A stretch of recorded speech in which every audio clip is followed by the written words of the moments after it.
Ryan Reynolds plays a video game character in Free Guy, but is it game over for this latest video game film? I'll let you know right now.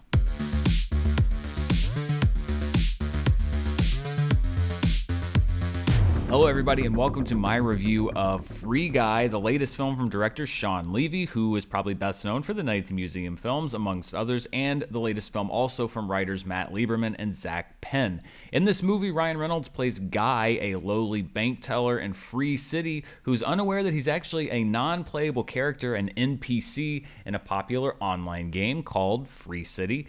Guy meets Millie, the avatar of a real-life girl played by Jodie Comer, and his eyes are open to the world around him as he begins to break out of his role and live in the game. This leads Millie and her friend Keys, who's played by Stranger Things' Joe Keery, to have to figure out how to protect Guy before he's discovered by the game's creator Antoine, who's played by Taika Waititi. And when Free Guy was coming out, the previews looked really great, but I tried not to get too excited for the film because how many times have we seen a really great concept that's ruined or hamstrung by really bad execution? Pixels comes to mind, which was just a great idea for the movie, and then the finished film just didn't measure up at all. So I was worried that the same thing was going to happen here with Free Guy because it's such an easy concept to kind of phone in. Oh, an NPC realizes he's in a video game world, and whatever this stuff happens, we'll get Ryan Reynolds, it'll be fine. Luckily, that's not what happens with this movie. The idea for Free Guy is great, but then it goes one step further because there's an actual good script behind this movie. It develops its characters. It gives the things that happen in the movie a logical reason for them to happen. You're engaged with who these people are and who these characters are, and it's actually an interesting story. It takes some twists and turns that I didn't see coming. I know this sounds like a very novel concept, but when you take a really good idea and then actually put the time and effort into writing a workable screenplay behind it instead of just casting a star and coasting on a concept, it turns out the movie is a substantial improvement over what you might have expected. It's crazy, right? The script helps sell this movie, but part of it is that the video game world also looks really cool. It's not like Ready Player One where the whole thing has that sort of Avatar sheen. It looks like the quote-unquote real world, but when we see through the eyes of Guy who's able to look through these sunglasses and see all of the different power-ups and missions, etc., that you would see when you play a video game, it's a great combination of the video game and the real world. The cinematography from George Richmond, who has both Rocketman and the two Kingsman films under his belt, is really, really strong, and I think that the visual effects work in this movie is the best visual effects work that I've seen so far this summer.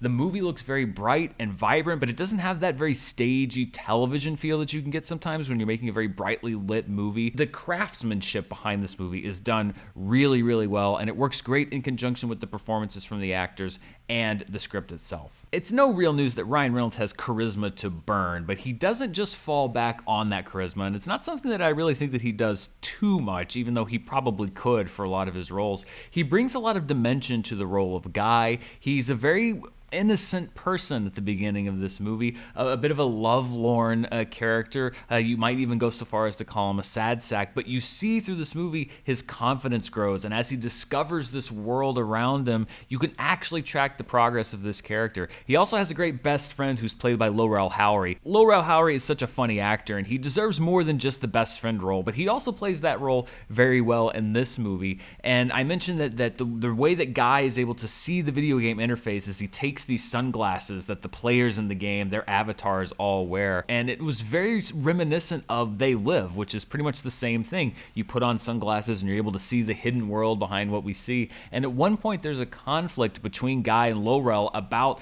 putting on these sunglasses, and I was kind of hoping that we would have like a restaging of that classic fight from They Live. South Park redid it several years ago between Rowdy Roddy Piper and Keith David. I'm giving you a choice. Either put on these glasses or start eating that trash can. Unfortunately, we did not have that kind of thing, but I thought it was a very clever, I don't know if they meant that as an homage, but I love that we have this moment that's just kind of an echo of that John Carpenter film. Jodie Comer is an actor that, I'd heard about from Killing Eve, but I haven't seen her in that many things. I haven't actually seen Killing Eve either, but she is so good in her role as Millie that I actually didn't realize until about halfway through the film that she was playing both the online avatar of Millie and Millie in in real life. She anchors the movie and has to dance between both of these worlds in a way that no other actor really has to do that much, and she does so really, really well. There's a distinction between these two characters, and yet they're also the same person. We also see her growth throughout the film. She's a really compelling lead and balances out Ryan Reynolds really well. They have a very good chemistry together. Their energies work well together, and so much of the movie is about their team up that you need that relationship to work, and it does. Taika Waititi, who plays the designer of the Free City game, who's really just out to make a sequel and make some money. There are some kind of meta things about IP and people only want franchises, which I think is kind of funny considering this is one of the few non-IP movies that are coming out this summer, at least at a budget point as high as this is. Free Guy is one of the only original movies that we're seeing, and so maybe they're kind of tweaking the other movies that are coming out this summer a little bit. But Taika's character is, he's turned up to an 11, and when you're turning up to an 11, sometimes that can work for you, sometimes that can work against you. I will say comedically that when he hits, he really hit for me.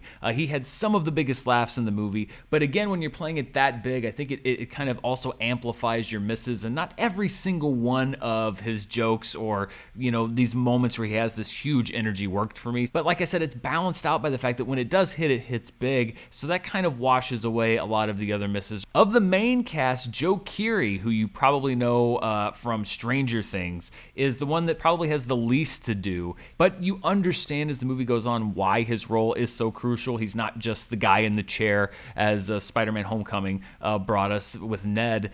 He actually has his part to play, and he's also a very sympathetic guy, and I could see Joe Keery having a career as a leading man in a romance or a rom-com because you really do like him. Free Guy is packed with funny moments. A lot of them have already been spoiled in some of the clips and trailers that have come out. I've seen even just today that they're releasing more clips that I think are spoiling even some of the bigger, funnier moments that I saw in the movie. So if you're seeing these additional clips or these additional promotional materials coming out, I would recommend avoiding them because some of them are giving away some of the funnier moments in the movie. I think that there's probably one that they're not going to spoil, or I hope that they're not going to, which is sort of a meta joke inside the game that sort of references the fact that you have this big Fox, this is a Fox Studios movie, but this is also now part of the larger Disney umbrella, and there's a really, really I thought funny reference in there that sort of acknowledges that but also doesn't acknowledge that. There's one element to that in particular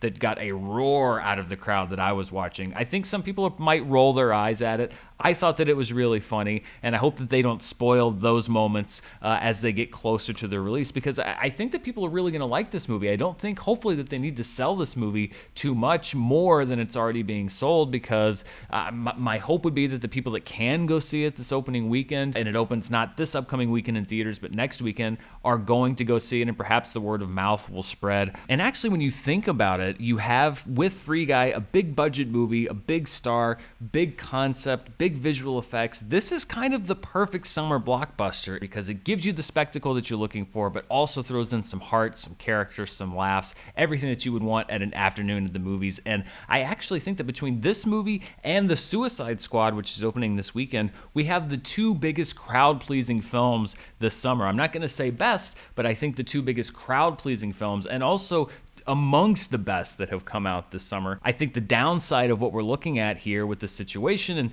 and it changes day to day, is that there's the possibility that there's some people that just aren't going to be able to go to the theater or see this movie right away. We can only hope that people are able to see these movies eventually, because Free Guy and The Suicide Squad are both films that deserve to be seen, that deserve an audience, and that I hope will find an audience over the long run. Can a video game movie that's not about a specific video game be the best video game movie ever made? That's going to be something people are going to debate with Free Guy.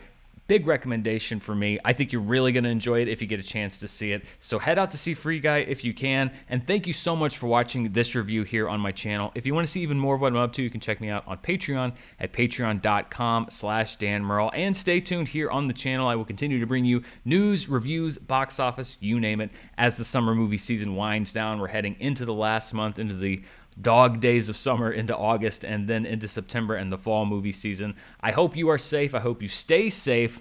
I will see you next time. Thanks for watching.